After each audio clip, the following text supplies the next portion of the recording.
Heureuse de vous retrouver pour ce temps d'information. Bonjour à tous et bienvenue dans le 6h30. Démarrons par l'agenda du vice-président. Tiemoko Meliette Kone est à Addis Abeba en Éthiopie depuis ce jeudi dans le cadre du 36e sommet ordinaire de l'Union africaine. Plusieurs rendez-vous au programme et ce vendredi, une rencontre a eu lieu avec Assoumani Azali, le président comorien, futur président d'exercice de l'Union africaine. Et au nom du chef de l'État ivoirien, Alassane Ouattara, le vice-président est allé saluer le président des Comores. Suivons à présent son intervention. Nous sommes venus saluer le président de l'Union des Comores et lui apporter les salutations fraternelles de son Excellence M. Alassane Ouattara, président de la République de Côte d'Ivoire, et avec tous ses encouragements pour les futures fonctions qu'il va occuper au sein de notre institution. Je crois qu'on devait le faire parce que le président des Comores a une proximité avec le président Ouattara et c'était normal que nous venions le saluer et lui porter ce message. Les audiences s'enchaînent pour le vice-président en Éthiopie pour le 36e sommet ordinaire de l'Union africaine. Tiemoko Meliette Kone s'est également entretenu ce vendredi avec la secrétaire d'État adjointe des Affaires africaines. Au cœur des échanges, le renforcement de la sécurité dans la sous-région ouest-africaine. Jérôme Kofi Apola.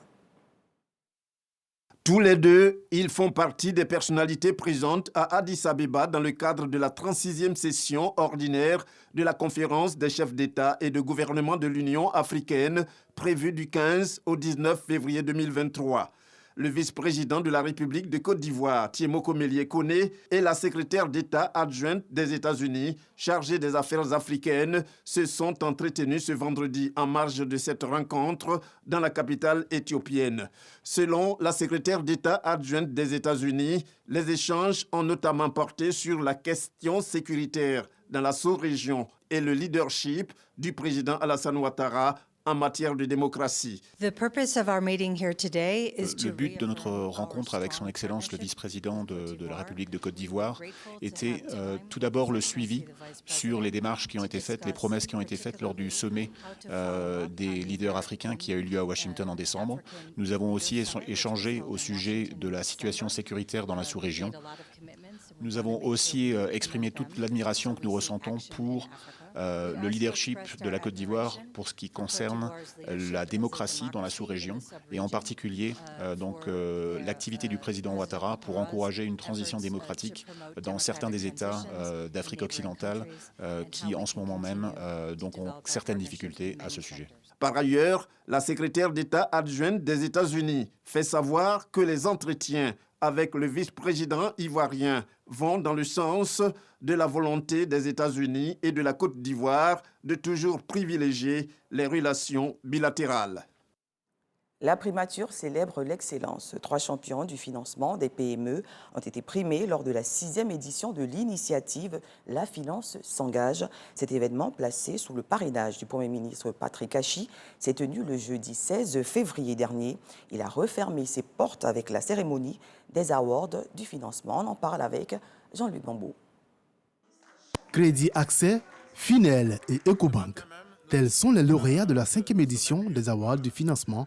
En clôture du forum, La Finance s'engage. Ils ont reçu respectivement les prix de l'innovation dans le financement des PME, du meilleur système financier décentralisé et de la meilleure banque. En somme, ces 3 institutions ont montré au cours de l'année 2022 plus d'engagement à accompagner financièrement les PME. C'est 65 000 clients qui bénéficient de notre expertise.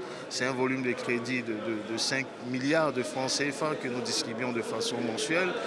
En fin d'année 2022, ce sont près de 50 milliards que nous avons distribués à l'ensemble de nos PME. En 2023, nous irons encore plus loin du fait justement de notre implémentation continue sur l'ensemble du territoire. Ces champions du financement des PME ont reçu leur trophée devant le Premier ministre, traduisant ainsi la volonté du gouvernement à accompagner toutes les initiatives en faveur de la promotion des PME. Nos efforts porteront cette année notamment sur des initiatives majeures. L'opérationnalisation du guichet unique de développement des entreprises de Côte d'Ivoire, axé sur les PME, le programme économique pour la transformation économique des entreprises, PEPIT, lancé en octobre 2022, est destiné aux entreprises de plus petite taille, mais à fort potentiel. Le Premier ministre Patrick Achi a rappelé que le combat du financement de l'économie était celui de l'avenir du pays. Il a surtout insisté sur la nécessité pour les PME d'être plus structurées et plus rigoureuses dans leur gestion afin d'être plus attractives. Il ne saurait être question de chercher uniquement à améliorer la conformité des PME aux critères des institutions financières, mais plutôt d'arriver à définir une proposition de valeur de PME pour les institutions financières. Par conséquent, la diversification, l'innovation dans les produits et services proposés pour les PME structurées et résilientes deviennent des incontournables pour la recherche de financement, mais également l'accès des marchés de plus en plus exigeants et concurrentiels. Depuis son lancement en 2016, la Finance s'engage à contribuer à impulser une nouvelle dynamique en faveur du financement des PME, avec près de 1 300 milliards de francs CFA mobilisés pour les PME, 600 PME formés à travers le programme d'éducation financière et près de 4 000 acteurs de PME touchés. Annoncé lors du récent Conseil des ministres, la réouverture des frontières terrestres en Côte d'Ivoire est effective depuis le 15 février 2023. Notre reporter Herman Niamia s'est rendu à la frontière de Niablé avec le Ghana pour faire le constat de l'ouverture. Reportage. Frontière Côte d'Ivoire-Ghana par Niablé ouverte à la circulation des biens et des personnes. Comme annoncé dans le communiqué du dernier Conseil des ministres, le décret portant ouverture des frontières terrestres ivoiriennes est effectif. Une joie pour les populations qui voient en cette décision un véritable soulagement, elles qui attendaient depuis longtemps cette nouvelle. Je viens du Ghana comme ça. On avait appris, donc j'ai fait un tour là-bas pour le constat, effectivement, c'est effectif. Vraiment, ça me va drogue. On attendait fermement cette ouverture-là. Nous sommes quittés à Niablé, nous sommes partis saluer notre soeur de Ghana parce qu'on a attendu que le frontière était ouvert. Donc nous sommes partis saluer notre soeur qui est à Ousékou. Donc on repasse sur Niablé. Il n'y a pas eu de difficulté, on est parti sans problème, on est revenu sans problème. Chaque fois, on nous refoulait de ne pas partir. On vient, on demandait pardon, ils refusaient. Donc on était peinés parce qu'on avait envie de voir nos frères qui étaient au Ghana. On a nous aussi nos plantations aussi au Ghana. Pour partir chaque fois, on a eu des problèmes. Donc je tenais à remercier le gouvernement pour cette opportunité qu'il nous donne. Aux différents postes de contrôle, la police s'affaire à contrôler les passants quand les douaniers, eux, s'empressent de vérifier le contenu des camions qui arrivent du Ghana voisin ou qui sortent du pays. La Côte d'Ivoire avait fermé ses frontières terrestres, maritimes et aériennes le 22 mars 2020, au moment où le monde entier se barricadait face à la pandémie de la Covid-19. Si les frontières maritimes et aériennes ont rouvert au bout de quelques mois, les frontières terrestres demeuraient fermées. Dans la localité de Niablé, au plus fort de la crise sanitaire, plusieurs personnes qui contournaient les postes frontières pour braver la décision du gouvernement avaient été arrêtées et traduites devant les tribunaux pour répondre de leurs actes. Une réouverture qui aidera, on l'espère, le gouvernement dans sa lutte contre la vie chère, un combat qui est toujours d'actualité. À preuve, le comité technique du Conseil national de lutte contre cette problématique était en conclave ce mardi dans les communes du Plateau. Le bilan de la mise en œuvre des mesures prises par l'État et la proposition de nouvelles idées étaient à l'ordre du jour. Michel Mambo. Subvention des produits pétroliers et céréales, suspension des droits de douane, plafonnement des prix, augmentation des salaires, une batterie de mesures prises par le gouvernement pour contenir l'inflation importée et préserver le pouvoir d'achat des populations. Toutefois, la lutte contre la cherté de la vie n'est pas encore gagnée. Ces conclaves, à l'initiative du Conseil national de lutte contre la vie chère, CNLVC, pour donc faire le point et entrevoir de nouvelles stratégies. C'est au moins 6,6 milliards de francs CFA qui ont été accordés aux meuniers par mois sur une période de 9 mois. Et vous avez également noté que le carburant a été subventionné, le gasoil et l'essence ont été subventionnés et de nombreuses sommes ont été consenties en faveur du bien-être de la population ivoirienne. Et il s'agit pour 2023 d'aller plus loin et de faire en sorte que nos populations puissent continuer d'avoir accès à des produits de grande consommation à un prix abordable. Secteur privé, secteur public, société civile, la concertation est de mise pour l'élaboration à terme au titre de l'année 2023. Toutes les organisations de défense et de protection des intérêts des consommateurs sont en phase sur justement la nécessité de sensibiliser les populations, parce que le rôle d'une organisation de consommateurs, ce n'est pas d'être adversaire au pouvoir public.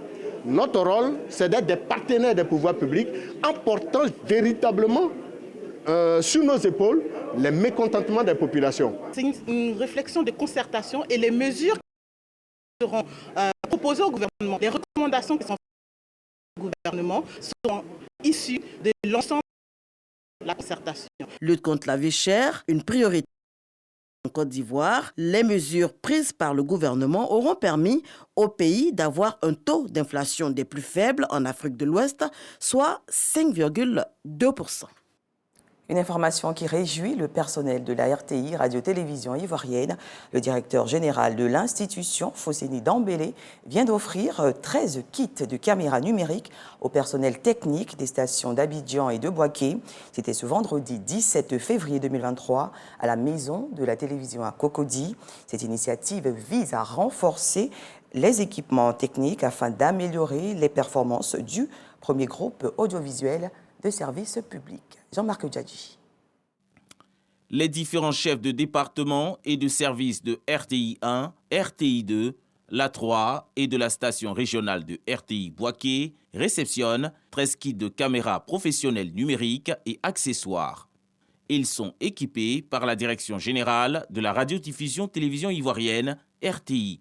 Les correspondants, journalistes, reporters et techniciens affectés dans ces services et stations pourront couvrir en toute quiétude les événements et actualités.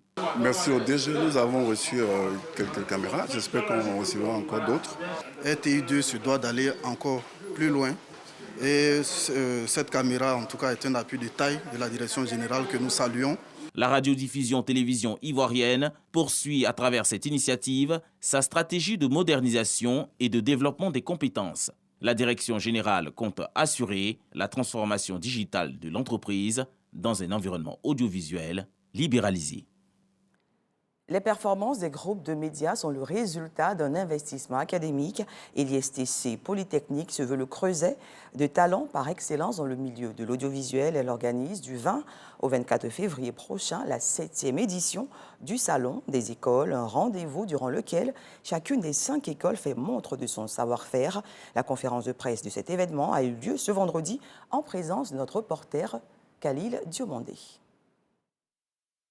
À compter de ce lundi 20 février s'ouvre la 7e édition du Salon des écoles de l'Institut des sciences et techniques de la communication ISTC Polytechnique et ce jusqu'au 24 février prochain. Chacune des 5 écoles de l'Institut aura une journée qui lui est consacrée afin de mettre en lumière sa qualité de formation et le savoir-faire de ses étudiants. Ces écoles sont entre autres l'école de journalisme, de télécommunication, de marketing, d'image, art numérique et de production audiovisuelle. Cette édition 2023 du Salon des écoles se déroulera autour du thème central ISTC Polytechnique, un espace d'audace et d'ingéniosité. Nos premières 6 éditions, on n'avait pas orienté véritablement sur la culture entrepreneuriale. Nous avons ajouté la culture entrepreneuriale. Donc l'ISTC est désormais un espace d'audace et d'ingéniosité pour que l'étudiant n'ait pas peur d'affronter, qu'il n'ait pas peur d'assumer, qu'il n'ait pas peur d'avancer et de prendre toute sa place dans le conseil de l'insertion professionnelle. Une diversité de programmes meublera ces journées. Comme toujours, nous avons une conférence inaugurale. Nous avons 2 panels, toujours sur la thématique, mais sur des différents angles. Nous aurons des prix. Nous essayons aussi de faire du RSE à notre niveau. Alors, donc, nous avons par exemple des séances de dons de sang. Nous sensibilisons aussi nos étudiants à cela. En prélude à ces journées écoles, une conférence a été animée par des chefs d'entreprise sur les réalités du monde entrepreneurial, les outils et techniques pour réussir dans l'entrepreneuriat et le choix de ses associés sont autant de sujets qui seront abordés lors du salon. À l'international en France, 10 jours de débat à l'Assemblée nationale pour pas grand-chose. Seuls 2 des 20 articles de la réforme des retraites ont été finalement étudiés par les députés. En cause, la volonté de la gauche de ralentir les débats et le manque de volonté du camp présidentiel et la droite de les accélérer. Le texte sera désormais examiné au Sénat dans 10 jours. C'est la fin de ce journal. Merci de l'avoir suivi et bon week-end à tous.